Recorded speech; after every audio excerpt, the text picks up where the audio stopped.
خود امام الانبیاء صلی اللہ علیہ وآلہ وسلم نے والدین کی آرزو کی ہے۔ حدیث میں آتا ہے، امام سیوطی نے اس کو الحابل الفتاوی میں لکھا ہے، امام حیثمی نے بھی اس کو کنز الاموال میں لکھا ہے۔ ایک دن حضور نماز عشاء پڑھانے آئے، نماز عشاء پڑھانے کے لیے مصلی پہ کھڑے ہوئے، تا حد نظر صحابہ تھے، حضور کو دیکھ کر ادب سے کھڑے ہو گئے، بس آنکھیں چھلکنے لگی۔ پھر حضور نے روتے روتے کہا، لو ادرکت والدی او احدہما، کاش آج میرے ماں باپ زندہ ہوتے یا ان میں سے کوئی ایک ہی زندہ ہوتا۔ انسان نے دکھوں کی زندگی گزاری ہو، بعد میں اللہ خوشحالیاں دے دے، تو انسان آرزو کرتا ہے کہ کاش آج میرے ماں باپ زندہ ہوتے، میرے دکھوں بڑا دور دیکھا تھا، آج سر پہ عزتوں کی سجی ہوئی دستار بھی دیکھتے، میری غربت دیکھی تھی، دولت کی ریل پیل بھی دیکھتے، میرے گھر میں پریشانیاں دیکھی تھی، میرے گھر کے آنگن میں محبتوں کے کھلے ہوئے گلاب بھی دیکھتے۔ آرزو کرتا ہے، تمنا کرتا ہے۔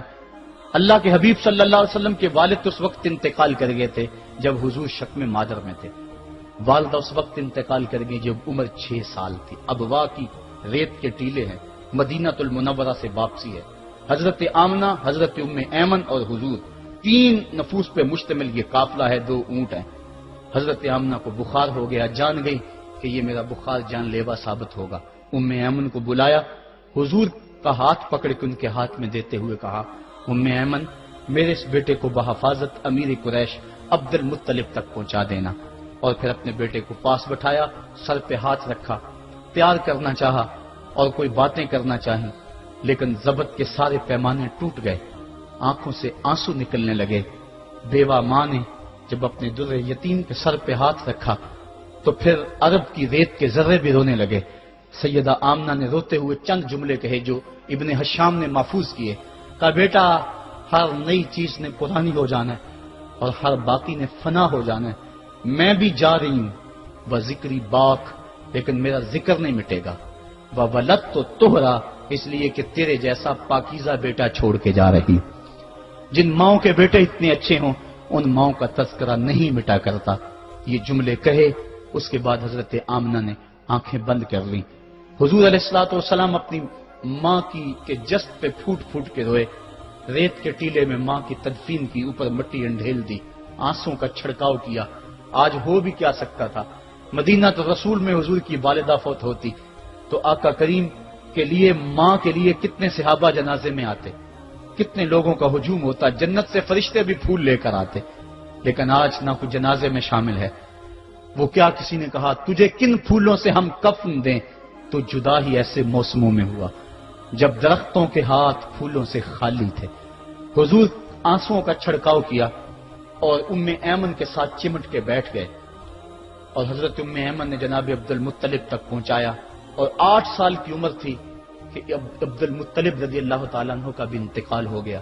ابن حشام نے لکھا ہے، جب امیر قریش کا جنازہ اٹھا تو پورا مکہ امڈ آیا، اور ایک بچہ تھا جس کی عمر 8 سال ہوگی، وہ کبھی اس دیوار سے لگ کے روتا تھا، کبھی اس دیوار کے ساتھ لگ کے روتا تھا۔ پھر شاب ابی طالب کی سختیاں بھی جھیلی، عام الحزن کا غم بھی کاٹا، طائف کے بازاروں میں پتھر بھی کھائے، پتے کھا کھا کے بھی گزر اوقات ہوا، مکے کے بازاروں میں اوجریاں بھی ڈالی جاتی رہیں، کھدے ہوئے گڑوں کا سامنا بھی کیا، بچھے ہوئے کانٹوں سے بھی گزرنا پڑا۔ لیکن آج وہ وقت ہے کہ اللہ نے حکم صادر کر دیا، پتھر مارنے والے سن لیں، کانٹے بچھانے والے سن لیں، راہ میں گڑھے کھودنے والے سن لیں، میرے نبی کی آواز سے اب تو آواز بھی اونچی نہ ہونے پائے۔ عمر کا سرمایہ ضائع کر دوں گا، تمہارے نامہ اعمال میں ایک نیکی بھی نہیں رہے گی۔ اگر نبی سے ملنا چاہتے ہو ڈائریکٹ نہ آ جاؤ، پہلے گھر جاؤ، پھر کوئی چیز لو، پھر بازار جاؤ، کوئی فقیر ڈھونڈو، اس کو صدقہ کرو، پھر میرے نبی کی چوکھٹ پہ آؤ، تمہیں پتا چلے کس چوکھٹ پہ آ رہے ہیں۔ ادب کے ضابطے سکھائے، خبردار نبی کے دروازے پہ اونچی آوازیں نہ لگانا، بلکہ نبی کی چوکھٹ پہ آ کے بیٹھ جاؤ، نبی اپنی مرضی سے آئے تو اپنے دل کی حاجت کہہ لو۔ قرآن اتر چکا ہے، ادب کی آیتیں نازل ہو چکی ہیں، آقا کریم گھر سے نکلے، صحابہ ادب سے کھڑے ہو گئے، حضور کی نظر پیچھے پلٹ کے 6 سال کی عمر میں ابوا کی ریت کے ٹیلوں میں گردش کرنے لگی، اور پھر آقا نے روتے روتے فرمایا، کاش آج میری ماں زندہ ہوتی اور میں لوگوں کو نماز عشاء پڑھا رہا ہوتا اور اس میں سورہ فاتحہ کی تلاوت کر رہا ہوتا، پھر میری ماں کو میرے ساتھ کوئی کام یاد آ جاتا، میری ماں دروازے کی چلمن کو سرکا کے کہتی، ابنی محمد، میرے بیٹے محمد میری بات سنو. فرمایا لوگوں میں اپنی نماز توڑ کے پہلے ماں کی بات کو سن لیتا. یہ ماں ہے جس کی محبت کو مصطفیٰ کریم نے بھی محسوس کیا ہے. اونچی مسندوں پہ بیٹھنے کا وہ مزہ نہیں جو ماں کے قدموں میں بیٹھنے کا مزہ ہے. اور وہ کیا کہا تھا خورشید گیلانی نے, وہ کہتا ہے کہ 5 اسٹار ہوٹلوں میں کھانا کھانے میں وہ لطف کہاں جو چولہے پہ پاس بیٹھ کے ماں کے ہاتھوں سے پکی ہوئی چپاتیاں کھانے میں مزہ ہے. اور عالی جناب حضرت صاحب اور اعلیٰ اور بھاری اور بھرکم لفظ سننے میں اور گارڈ آف آنر کا معائنہ کرنے میں وہ لذت کہاں ہے جو ماں کے اوئے ببلو کہنے کے اندر رکھا گیا ہے. ماں جب بولتی ہے تو اس کے لہجے میں جبریل بولتا ہے. ماں جب مسکرا کے دیکھ لیتی ہے تو لگتا ہے جنت کی ساری کلیاں کھل اٹھی ہیں. ایک شخص نے سین حرم میں اپنی ماں کو اپنے کندھوں پہ سوار کرا کے طواف کروایا اور پھر حضور کی خدمت کے پاس میں حاضر ہوا. عرض کی حضور میں نے کہ اپنی ماں کا حق ادا کر دیا ہے. کہا تو اس کی ایک مسکراہٹ کا بدل نہیں دے سکا. ماں جب مسکراتی ہے تو اس کے لہجے میں اتنی مٹھاس ہوتی ہے, میں کہتا ہوں ساری دنیا کے شہد نچوڑ دیے جائیں اتنی محبت پیدا نہیں ہوتی جتنی محبت ماں کے لہجے میں ہے.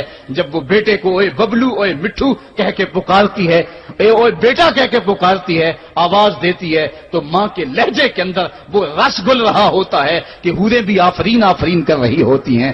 ماں کے بے ادب ہاتھ جوڑ کے ماں سے معافی مانگ لیں, باپ کے گستاخ ہاتھ جوڑ کے باپ سے معافی مانگ لے. یہ سرمایہ زندگی میں نہیں ملے گا. عموماً قدر نعمت زوال نعمت کے بعد ہوتی ہے. آؤ ماں باپ کی قدر کو پہچانیں اور اللہ کی رحمتوں کو لوٹیں. علامہ اقبال کی جب والدہ فوت ہوئی تو وہ پھوٹ پھوٹ کے روئے. جوان ہونے کے باوجود ان کی آنکھوں سے آنسو نہیں تھمتے تھے اور پھر روتے روتے کہتے تھے وطن میں ہوگا اب کس کو میرا انتظار, کون میرا خط نہ آنے سے رہے گا بے قرار, آرزو لے کے تیری خاک کے تربت پہ آؤں گا, اب دعائے نیم شب میں کس کو میں یاد آؤں گا. کون پچھلے پہر اٹھ کے دعا کرے گا, ماں ہی دعا کرتی ہے. ماں کے جب ہاتھ اٹھ جاتے ہیں تو اجابت کے سارے دروازے کھل جاتے ہیں. ماں جب بولتی ہے اور دعا کے لیے ہاتھ اٹھا دیتی ہے اللہ رحمت کے سارے دروازے کھول دیتا ہے اور قریب آ کے ماں کی فریاد کو سنتا ہے. ماں کی دعا جو اولاد کے حق میں ہے, مظلوم کی دعا اور مسافر کی دعا, حدیث میں آتا ہے یہ 3 دعائیں ایسی ہیں جو رد نہیں ہوتی. تو ماں کی دعائیں لیں, ان کی خدمت کریں اور والدین کی رضا چاہیں. اللہ مجھے آپ کو توفیق عمل نصیب فرمائے. خود امام الانبیاء صلی اللہ